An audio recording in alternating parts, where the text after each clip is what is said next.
Ian, thank you so much for joining us here at CAIS19. My pleasure. We've just heard you talking there about tech superpowers. What do you mean by that, and what opportunities and pitfalls perhaps lie ahead because of those superpowers? Well, I mean, it's so new that if you think about China, even 5-10 years ago, people still thought of them as largely just stealing IP but not being able to develop it themselves.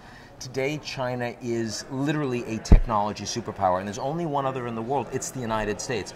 All of the new advances in artificial intelligence, big data and deep learning, surveillance, facial recognition. I mean, this 5G, it's China or the United States, and our systems are not interoperable. I mean, Google and Facebook are not invested in China. Huawei is being kept out of the United States. So we've been thinking about the US and China as we don't always agree, but there's massive interconnectedness in terms of the two most important economies in the world, and yet in technology, there isn't. Like now we're seeing that the Chinese are a competitor and one that we're not necessarily benefiting from. That's a whole new way to think about how the global economy is going to transform over the next 10 years. And you talked as well about how the use of data relies upon good quality data. That will always be better than the best technicians, if you like. You described it as being that way round. So just talk a bit about that for me. It is not clear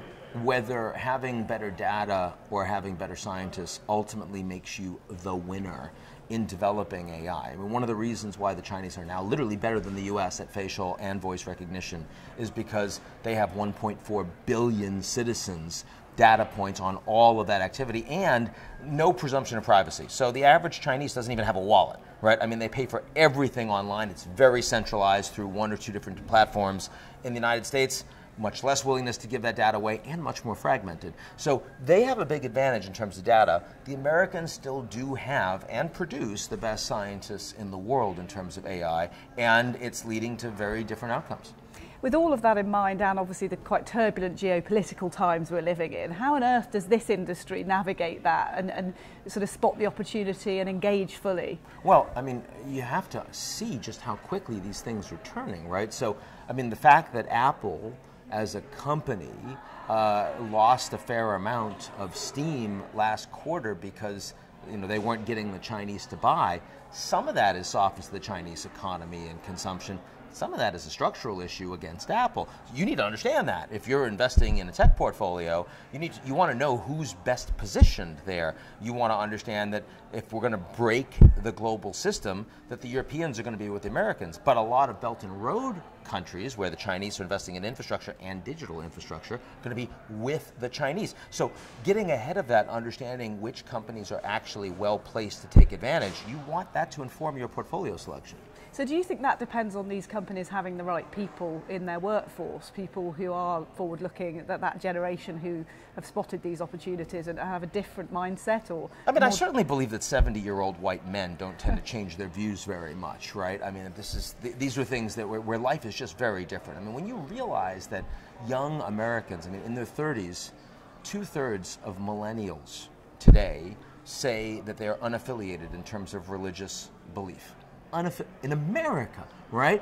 And you see that most young South Koreans are oriented towards Beijing and not the United States because they don't remember the war. Most Germans, young Germans, increasingly don't mind supporting a nationalist party because Nazism isn't a thing for them. It's not in their consciousness. So yeah, I think if you want to understand the technology that is affecting the way we think about the marketplace in dramatically different ways just in 5 years, you probably need someone that really understands that. Those tend to be younger people. So with those younger people, what should they be looking out for in, say, the next 12 months? What do you think the big opportunities are going to be, and what do you think are going to be the biggest causes of turbulence, if you like? I think it's important that you mentioned 12 months because, of course, most people in this industry have a much shorter time frame, and therefore a lot of these things are playing out longer, right? There are greater tail risks around cyber attacks, for example, from the Russians in particular involved in US critical infrastructure and other places. That's a danger. But this is a year where the economy is doing pretty well. We're expecting more than 3.5% global growth. The United States is fairly robust. Consumption is still pretty strong. Unemployment is quite low. So, I mean, if you just have a 12-month horizon, I think that the politics will play out less than you might have expected, and that people getting nuts about U.S. versus China trade war, you want to bet against that. You want to say, no, no, no, that's actually going to come back to me. But if you look at, same thing with Brexit, but if you look out over the next 3 to 5 years, suddenly these things are really structural.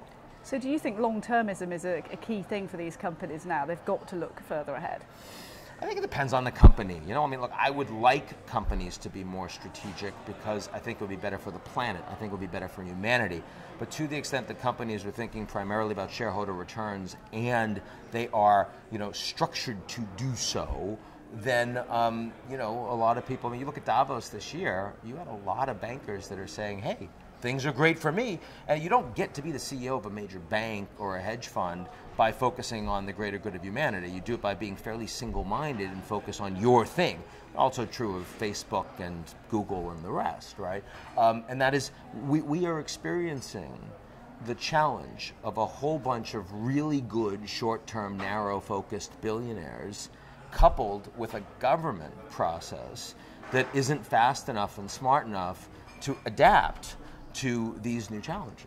Do you not believe that there are enough people out there who want this industry to be perceived differently and want it to start working for the greater good? Oh no, of course I don't. I mean, if they're forced to, they will, and I think that the people that are out in front will benefit as a consequence of that. So there is an incentive to be better than your peers, but I mean, the fact is that you speak very loudly. I mean, you look at gender balance among the leaders of the top firms, and you know this is horrifying, right? I mean, you look at what they're really doing in terms of climate change and virtue. I mean, there's a lot of box checking going on.